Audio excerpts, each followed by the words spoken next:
Vamos agora estudar o assunto de hoje, da quarta-feira, que é sobre Jetro. O nome da lição hoje é Jetro, visita de Jetro.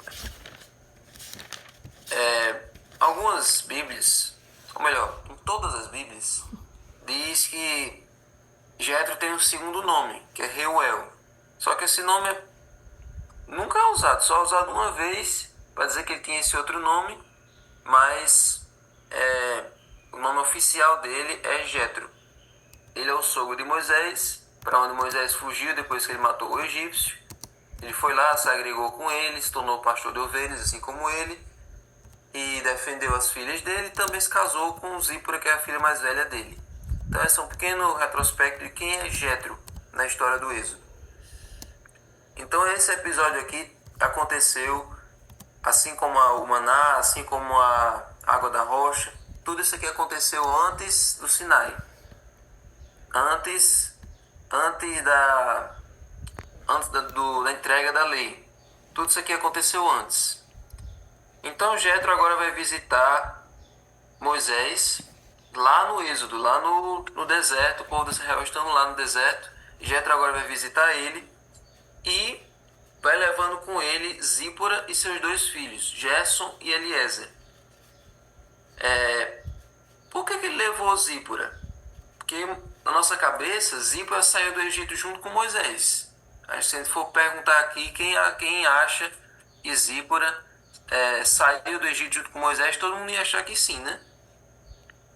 Esse é um pensamento que a gente tem de que Zípora acompanhou Moisés na saída do Êxodo. Só que na verdade, Zípora foi com Moisés e Gerson em direção ao Egito, quando ele recebeu o chamado de Deus, a lança ardente, e aí ele voltou para o Egito. Aí no meio do caminho ele encontrou Arão e tal.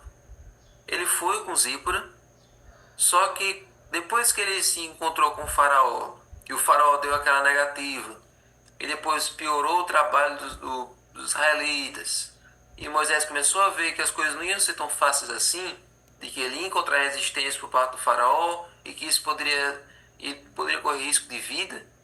Então Moisés pensou o seguinte: olha, eu não vou deixar minha esposa aqui, porque vai que o faraó manda soldados para ameaçar minha família, para fazer eu desistir dessa ideia de libertar o povo. Então é melhor minha esposa voltar lá para a terra dela, voltar lá para o pai dela, que lá eles ficam seguros. Aqui comigo eles não vão ficar seguros. Eles podem usar a minha família para me ameaçar e matar a minha família, né?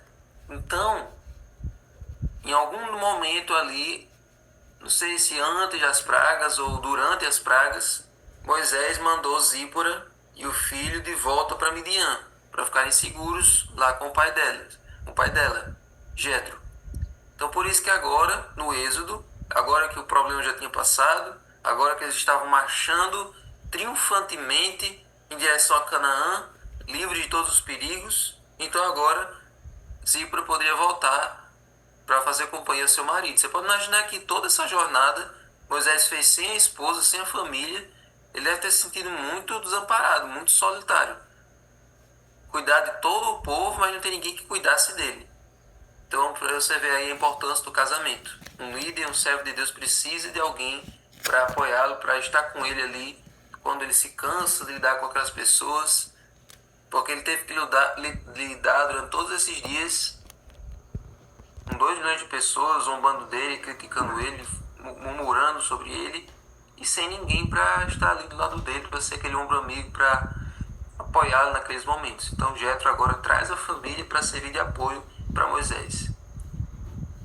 Então, olha a sabedoria de Deus por trás dessa vinda de Jetro. Trouxe a família para dar o apoio ao líder. E toda família precisa ser um apoio para o líder. Eu vejo que tem famílias que só são um atraso, só são um peso na vida de um líder. Tanto não sei, tanto no nível local como no nível maior. A gente vê que tem famílias que não ajudam o líder, que não acompanham ele na missão. É ele sozinho lutando contra a própria família. Então isso é uma coisa negativa. Então as famílias têm que apoiar os líderes e estar junto com eles na sua missão. Então, que Jetro veio fazer, além de deixar a família com Moisés? Quando a gente olha aí no capítulo 18, Êxodo 18, ele chega, aí Moisés vai contar toda a história do Êxodo, tudo que aconteceu. Olha aí, no capítulo 18, verso 8. Moisés contou ao seu sogro tudo que o Senhor havia feito a Faraó e aos egípcios.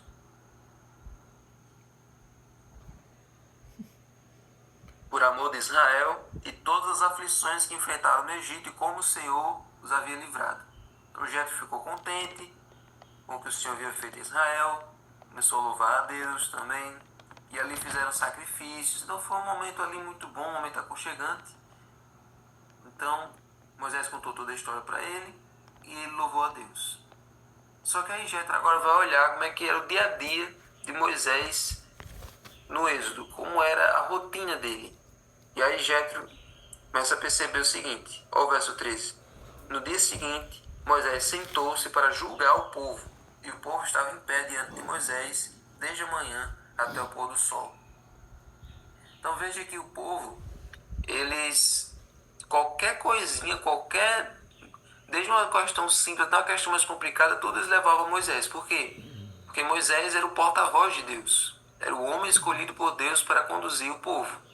Então, se tinha alguém que conhecia as leis, que conhecia os mandamentos de Deus, que conhecia a vontade de Deus, era Moisés. Então, tudo eles levavam para ele. Desde um gato que caiu, um gato que se relou no chão, até um divórcio, um roubo, tudo isso eles levavam para Moisés. Então, imagine, 2 milhões de pessoas trazendo as suas queixas, seus questionamentos, fazendo filas intermináveis para se consultar com uma pessoa só. Na Bíblia, por muitos anos, desde Moisés em diante, a figura do líder era tanto legislativa, de fazer as leis, como judiciário, ou seja, de fiscalizar se as leis estão sendo cumpridas, e executivo, de fazer as leis serem cumpridas. Então, os 3 poderes que hoje são divididos no governo do Brasil, com o presidente sendo executivo, o judiciário sendo os deputados, vereadores que fazem as leis acontecerem, e os legisladores, que é o caso do Senado ali. Então, tudo isso recaía sobre o líder, sobre Moisés, sobre os juízes e depois sobre os reis de Israel. Os reis de Israel não tinham a função apenas de governar, mas também de ensinar o povo. Por isso que Salomão é conhecido como o pregador, e também de fiscalizar o cumprimento das leis. Isso tudo começou com Moisés fazendo isso sozinho. Então, a carga em cima de Moisés era grande. Todos os dias você fica passar o dia todo julgando, o dia todo julgando. Você pode imaginar que Moisés não tinha tempo para ele. O tempo dele inteiro era dedicado para as pessoas. Ainda tinha que ouvir reclamação. Então, Jetro agora percebe isso.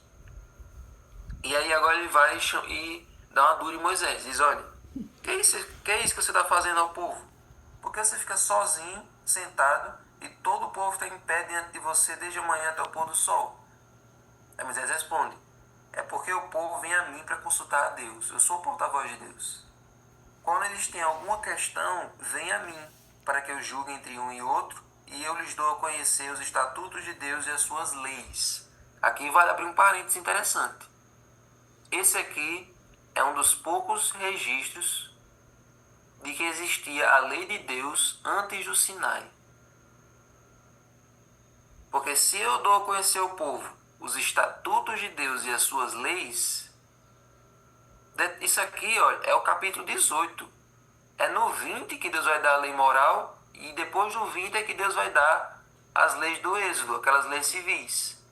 Então, antes de Deus registrar oficialmente, de Deus mandar Moisés registrar oficialmente as leis, Moisés, antes disso, já ensinava essas leis para o povo. Então, os mandamentos de Deus são eternos. Desde o Éden, passando pelos patriarcas, até a lei moral, a lei de Deus já era conhecida. Por isso que o mandamento é lembre-te do dia de sábado, porque já era guardado. Já era para ser guardado. E aquelas outras leis ali já eram conhecidas do povo, só não tinham sido registradas em tábuas de pedra. Se as leis de Deus não existissem antes disso aqui, por que que José, ele diz assim para a mulher de Potifar: por que que eu tocaria em você e pecaria contra o meu Deus? Se não existisse lei, José poderia fazer o que ele quisesse, que não existia pecado, porque não existe lei.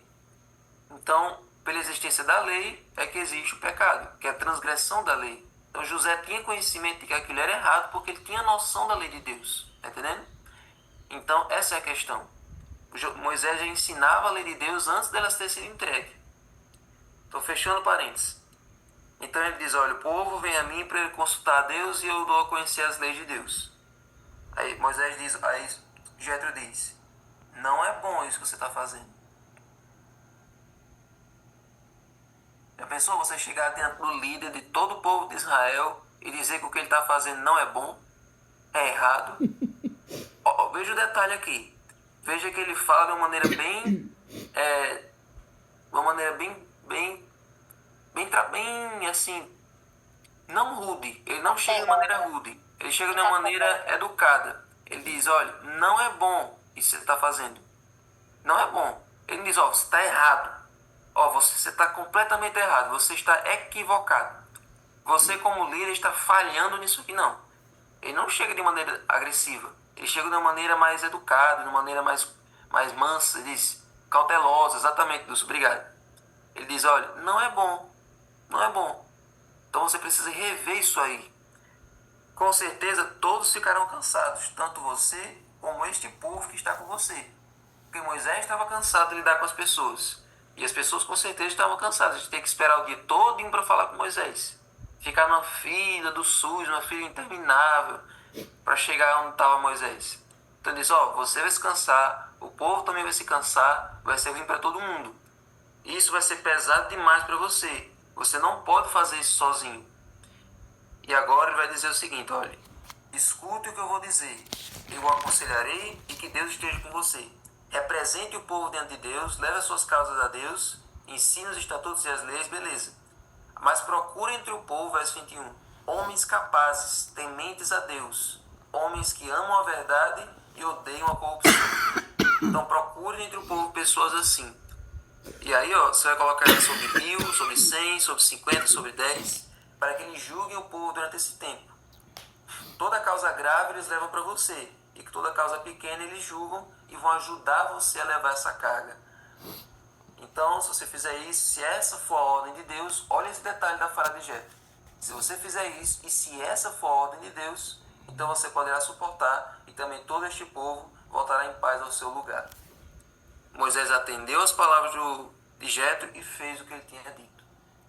Aqui tem muitas lições. Primeiro, Deus poderia ter dito isso a Moisés, ter dado esse conselho diretamente. E veio a palavra do Senhor a Moisés dizendo: escolha pessoas. Mas Deus não falou diretamente isso. Deus mandou Jetro dizer isso. Por quê? Porque se Deus dissesse diretamente, Moisés iria acatar. Mas será que Moisés iria atender a voz, uma crítica de uma pessoa, a crítica de um parente? Moisés poderia ter dito: não, pode deixar que eu consigo aqui. Ele poderia ter ignorado essa crítica construtiva. Mas o fato de ele ter o ouvido aberto, o coração aberto para ouvir essa crítica, mostra o quão humilde ele era como líder. O quão disposto ele era para ouvir conselhos. E isso é uma característica fundamental que todo líder deve ter. E a segunda característica, que nenhum líder é insubstituível. E nenhum líder deve exercer seus talentos apenas para ele mesmo, sem ensinar para outra pessoa. Esse é o segredo do discipulado. Eu estou terminando. Então Moisés, ele era um líder excepcional, era um profeta, era um homem de Deus, mas tudo que ele era, ele não poderia guardar apenas para ele mesmo, ele teria que repassar para os outros. Então um líder que não repassa, que não faz outros semelhante a ele está falhando está falhando na sua função. Nós devemos ensinar tudo que nós sabemos para outra pessoa. Esse é o discipulado. Jesus veio para formar discípulos e esses discípulos formarem outros. Então, o líder precisa aprender a dividir a sua carga com pessoas tão tementes a Deus quanto ele. Então, Deus quer que nós possamos ajudar a diminuir as cargas dos líderes. Então, os anciãos diminuem a carga do pastor. Os coordenadores de PG diminuem a carga dos anciãos. e assim, uns diminuindo a carga dos outros, nós podemos, então, cumprir esse objetivo que Deus disse através de Jetro. Que esse conselho de Jetro possa ser vivido em cada igreja, em cada lar, famílias ajudando os líderes, irmãos ajudando os líderes, e assim os líderes fazendo outros líderes para a honra e glória de Deus. Amém?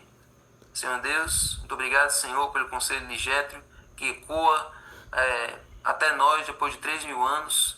Nos ajuda, Senhor, a uns ajudarmos os outros nessa caminhada cristã. Sim, um irmão erguendo o outro, como a música diz. Sim, Deus. Para que assim, Senhor, as cargas possam ser divididas, para que a jornada até o céu possa ser mais leve. Sim, Deus. Então, Senhor, nos ajuda a ajudar nossos líderes, e que os líderes possam formar outros semelhantes a eles, para que assim os dons e talentos possam ser disseminados e a tua obra seja concluída mais rápido. Agora fica com cada um que está aqui. Abençoe o estudo do livro. Em nome de Jesus. Amém.